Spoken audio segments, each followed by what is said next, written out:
Halo teman-teman, assalamualaikum warahmatullahi wabarakatuh. Mari kita berjumpa lagi di konten kali ini. Konten kali ini sangat berkualitas karena apa? Karena kemarin teman-teman banyak yang request mengenai ikan. Ikan koi ini tidak murahan, guys. Ikan koi di sini sudah ternama, yaitu Ameur koi.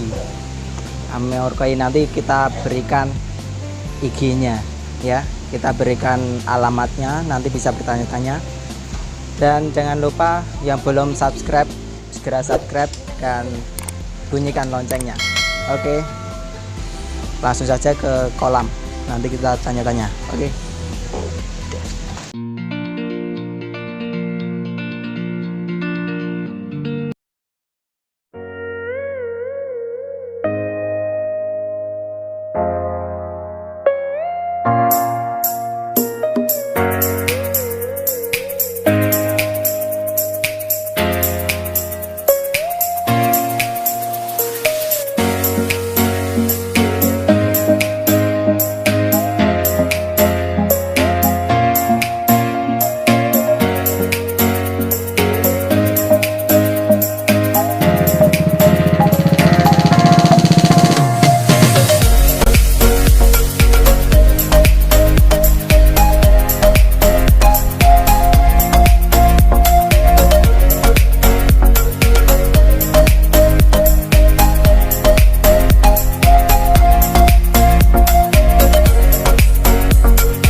Ayo teman, mari kita langsung ke kolam, tanya-tanya meliputi berbagai koi.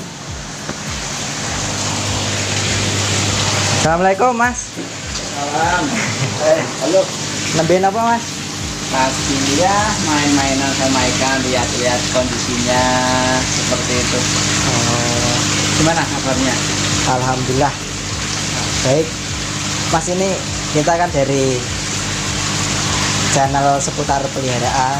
Kita akan berkunjung untuk bertanya-tanya mengenai ikan koi-koi. Jadi ini banyak dari teman-teman itu bertanya, koi itu bagaimana kok saya jenis beli terus mati, beli mati gitu. Oh, boleh deh. Yuk, monggo di samping kolam aja. Oke. Oke.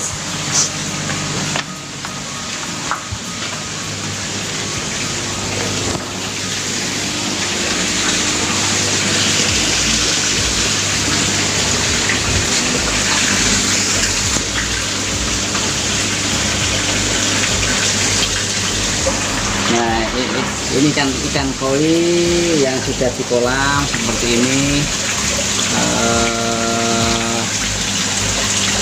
Di apa? Ikan koi itu gampang-gampang susah. Gampang-gampang susah. Yang terpenting di dalam memelihara ikan koi itu apa ya, menjaga kualitas air. Nah, ini ikan koi itu apa ya, kalau menurut saya sih hoki ya.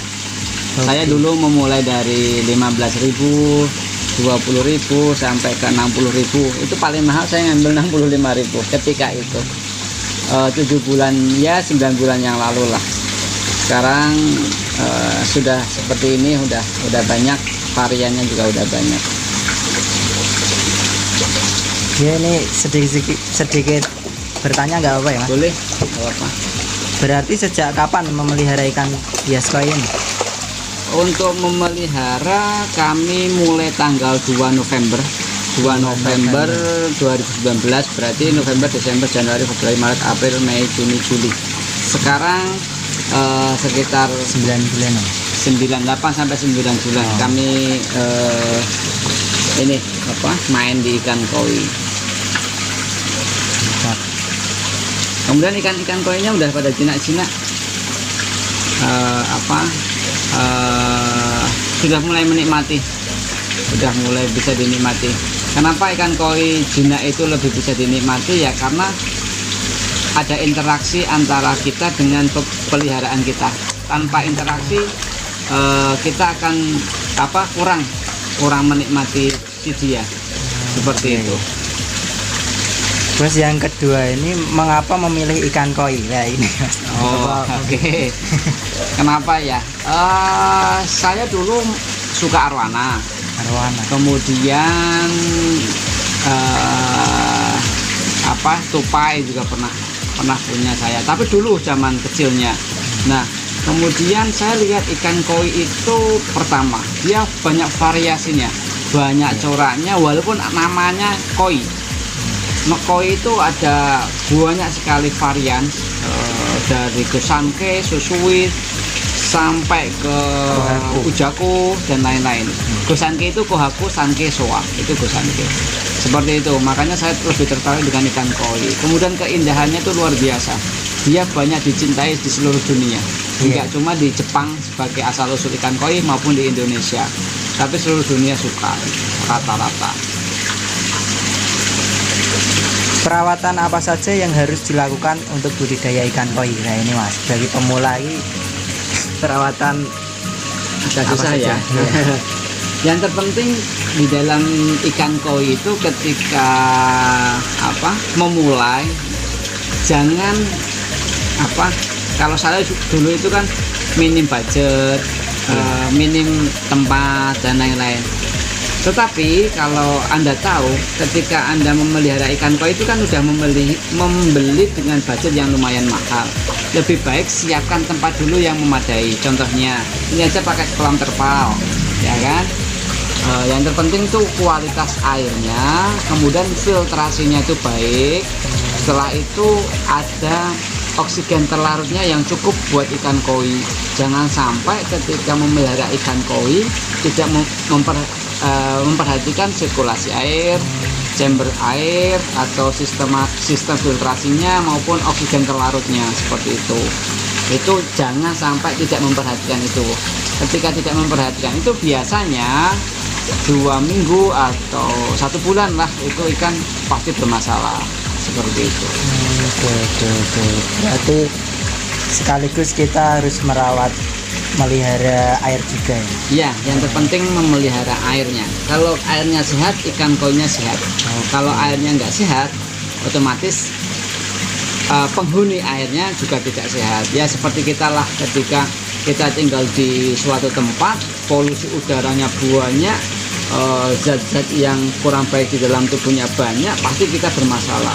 Paru-paru kita kena, jantung kita kena, pasti kita bisa mati di situ juga. Tapi kalau suhunya enak, oksigennya cukup, tempatnya luas, gitu kan kita juga nyaman, seperti itu. Oke, next lanjut ke ini Mas, keuntungan apa saja yang dapat diperoleh dari budidaya ikan koi? Kalau keuntungan memelihara ikan koi yang saya rasakan adalah kita punya tempat rekreasi sendiri di rumah. Iya kan? Iya. Coba bayangin kalau nggak ada kolam, nggak ada apa yang kita nikmati, masa ya di rumah terus, di dalam rumah terus, nonton TV terus kan nggak nyaman, di kamar terus kan nggak nyaman. Kalau seperti ini kan kayak punya tempat rekreasi tersendiri, karena ada suara air, ya kan, kemudian ada berbagai warna di dalam kolam bergerak ke sana ke sini. Nah itu kan bikin kita tuh rileks.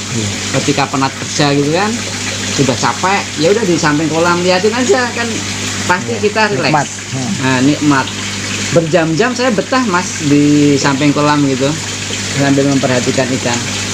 Itu tempat rekreasi saya di rumah ini. Oh ya, tetap ini tidak lepas dari ini Mas, pertanyaan yang kelima ini, apa kerugian yang bisa terjadi pada kegiatan budidaya ikan koi? Kalau kerugian pasti ada. Contohnya ketika kita tidak bisa mengurus ikan, kemudian ikan sakit dan mati, itu kerugian. Pastinya kerugian. Tetapi kan bisa dilakukan juga kan ketika kita udah berpengalaman atau belum berpengalaman, tetapi harus mencoba karantina ikan sakit. Karena apa? Di dalam ya makhluk hidup lah, makhluk hidup itu pasti ada imun tubuh yang berkurang, daya tahan tubuh yang berkurang atau melemah, itu kan bikin sakit siapapun itu, baik koi maupun manusia. Itu kita harus bisa merawat itu. Kalau kita bisa merawat ikan koi yang sakit kemudian sembuh, itu akan mengurangi kerugian kita. Seperti itu. Karena mereka juga makhluk hidup ya. Betul, kalau makhluk hidup itu nggak bisa dijamin hidup, itu tuh nggak bisa. Yang bisa menjamin kan ya Tuhan yang di atas. Kalau benar perawatannya itu kira-kira bisa sampai usia berapa ya? Ikan koi? Puluhan tahun. Puluhan tahun. Bahkan di Jepang itu katanya pernah saya baca itu sampai ya 50 tahun, ada yang 100 tahun. Ya itu I don't know ya, karena itu di Jepang. Tapi kalau yang di sini yang paling lama ada yang 6 tahun, ada yang 4 tahun, itu masih hidup. Jadi kan kita bisa menikmati lama. Seperti itu.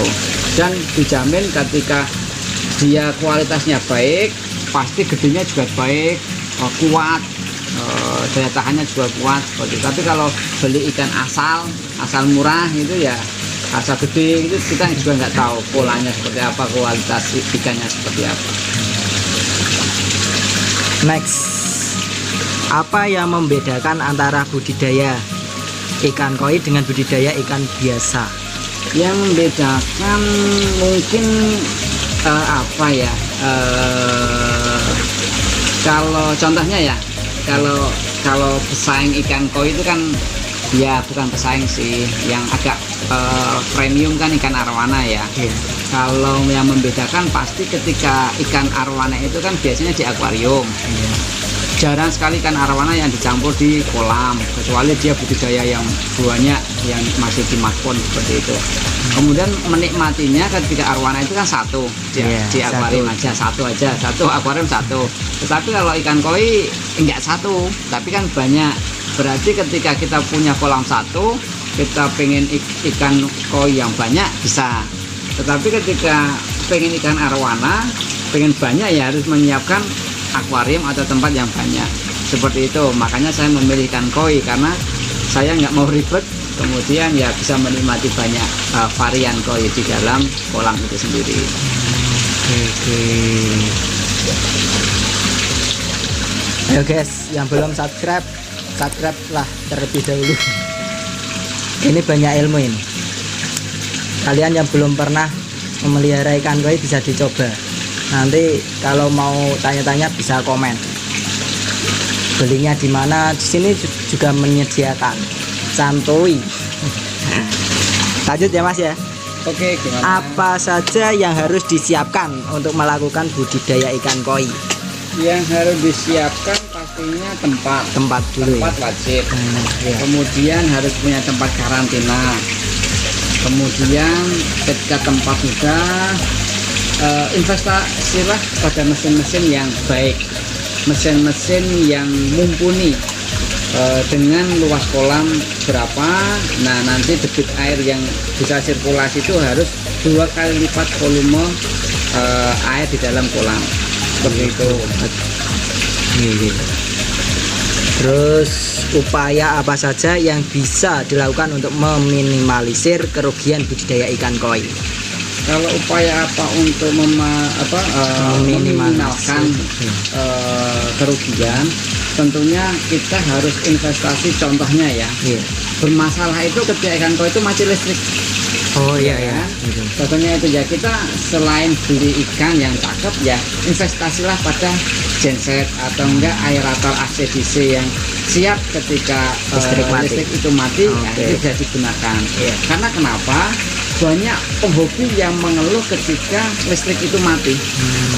Ketika belum punya cadangan daya listrik itu ya nanti bisa fatal, karena amoniaknya tinggi, dia stres, dia mabuk di dalam kolam, ya lama-lama pasti bermasalah dan mati. Seperti itu ya. Terakhir. Gak apa-apa tuh Mas, kepo-kepo ini. Nggak apa-apa. Kita mengedukasi dari penonton juga. Ini yang sangat bermutu ini, pertanyaan ini. Penanganan kalau ikan sakit itu bagaimana Mas? Penanganan ikan sakit, oke. Yuk kita kesini aja. Lihat karakter.